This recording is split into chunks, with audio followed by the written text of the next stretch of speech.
Amandine, tu nous présentes une méthode de peinture à l'huile Oui. que tu appelles la méthode des 3 pinceaux. Oui, voilà, c'est vraiment la technique, la méthode traditionnelle en fait, qui permet de poser les valeurs d'une manière simple et rapide. Avec 3 pinceaux. Avec 3 pinceaux, parce que comme ça on a la couleur intermédiaire, la lumière et l'ombre.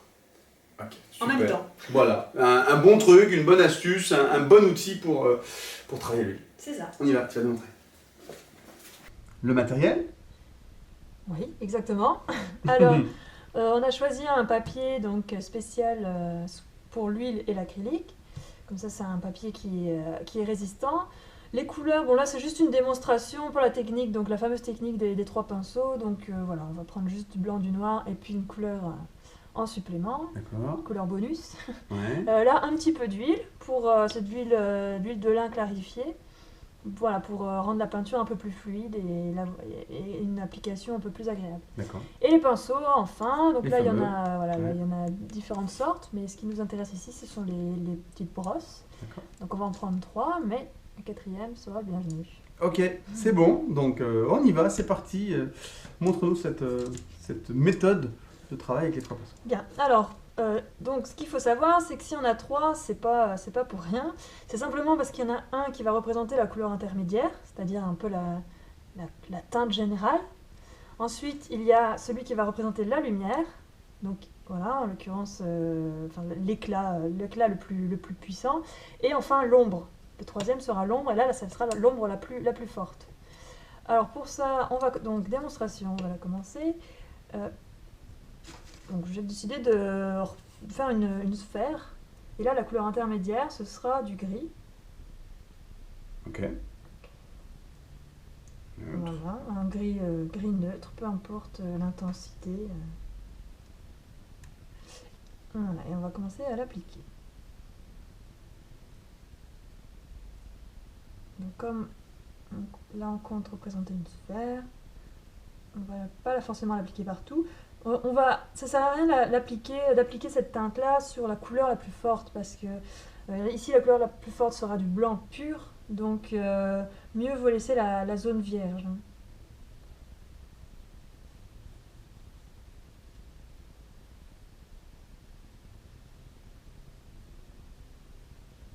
Bon, donc là, Bon, ici aucune. voilà, rien à signaler, quoi. Rien, Hein. absolument rien à signaler.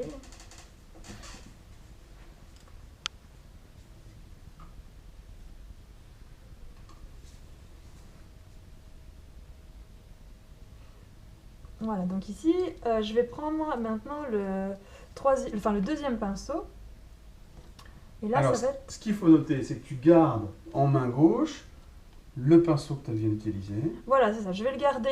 Je vais pas le nettoyer. Voilà. Parce que cette couleur, cette teinte-là, ce pinceau-là va m'aider à... Enfin, je vais le réutiliser pour créer des différentes nuances. Et aussi, donc comme ça me permet de garder ma couleur sur la palette et sur le pinceau, donc à proximité.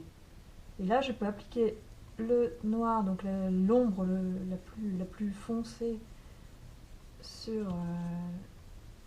ma sphère. Et l'avantage de garder son pinceau précédent, c'est que là, on peut effectuer voilà, des nuances, des dégradés, des fondus, de manière simple et rapide.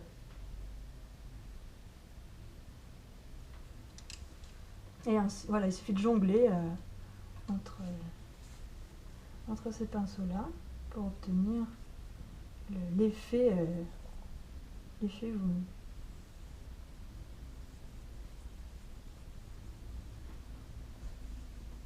Comme ça, on obtient vraiment des dégradés et avec la couleur à proximité. Parce qu'une fois qu'on commence à la mélanger, c'est un peu difficile de la retrouver.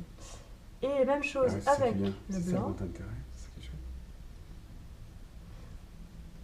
Et ça permet aussi d'obtenir du blanc pur, chose qui est parfois qui est difficile une fois que le pinceau est souillé en quelque sorte par une autre teinte.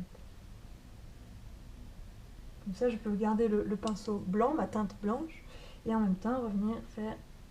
C'est très clair. Et ça devient un peu un réflexe en fait après. Oui, c'est ça. Après, on ne réfléchit plus et ça devient presque instinctif. Ce qu'il faut savoir, c'est que chaque couleur peut être représentée par un pinceau. Après, on peut se retrouver avec un tas de pinceaux dans la main, mais en même temps, on a toutes nos couleurs à portée de main.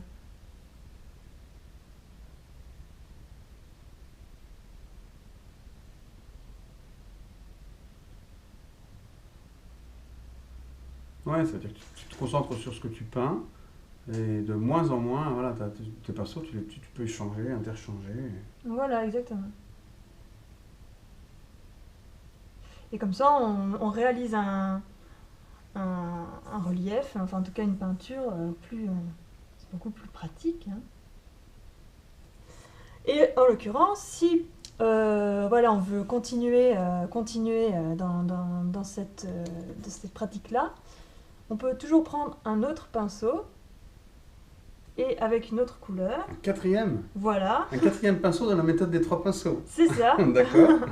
Eh bien, on peut nuancer et rajouter des Ah nouvelles ouais, teintes. je vois bien le principe. Donc t'as vraiment tes bases, tes couleurs de base. Voilà, comme ça on vient. Et en même temps, si on a des modifications à faire, eh bien on peut revenir. Voilà, ici par exemple, si j'ai envie que mon gris soit un peu plus pâle, eh ben j'ai pas à refaire de nouveau la couleur. En plus, en faisant ça, on va pas forcément retrouver la même. Là au moins, Ouais, c'est excellent. voilà, il n'y a pas de souci. Et ensuite, Ok. il suffit de jongler entre ces pinceaux.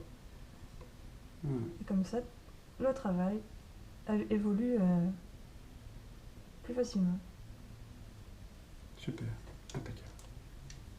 Amandine triche. Écoutez, la méthode des 3 pinceaux avec un quatrième, là c'est celui-là. Voilà. Non mais c'est super. En fait, c'est 3 pinceaux minimum, hein. C'est parce que voilà, il y a l'ombre, la lumière et la couleur intermédiaire. Après, toutes les autres couleurs peuvent être accomplies. Voilà, mais comme tu sais quelques détails, t'as pas à garder ton rouge tout le temps, parce qu'il intervient juste un moment. Moi je retiens ça, hein, tu construis ton socle de couleurs, ta gamme, tes harmonies avec ça, c'est tout le temps, c'est génial quoi. Tu les as tout le temps à la main. Vous allez peut-être dire, bah oui c'est évident, mais moi je trouve que... Voilà, et puis c'est vraiment la méthode traditionnelle. Quand on regarde les anciennes peintures de maîtres, des autoportraits en travail, ils ont tous leur palette et un tas de pinceaux à la main, hein. Super. Voilà, testez-le, hein, testez-le. On peut mélanger un peu les pinceaux au début, tu te dis toi-même ça peut t'arriver des fois. Oui, ça hein. arrive, on se tourne, mais c'est pas bien grave. Et c'est très très pratique, il y a l'élégance et tout ça, mais il y a le côté très pratique. Vous vous concentrez sur le travail, ça c'est vachement bien. Oui. Merci beaucoup Amandine. À vous maintenant.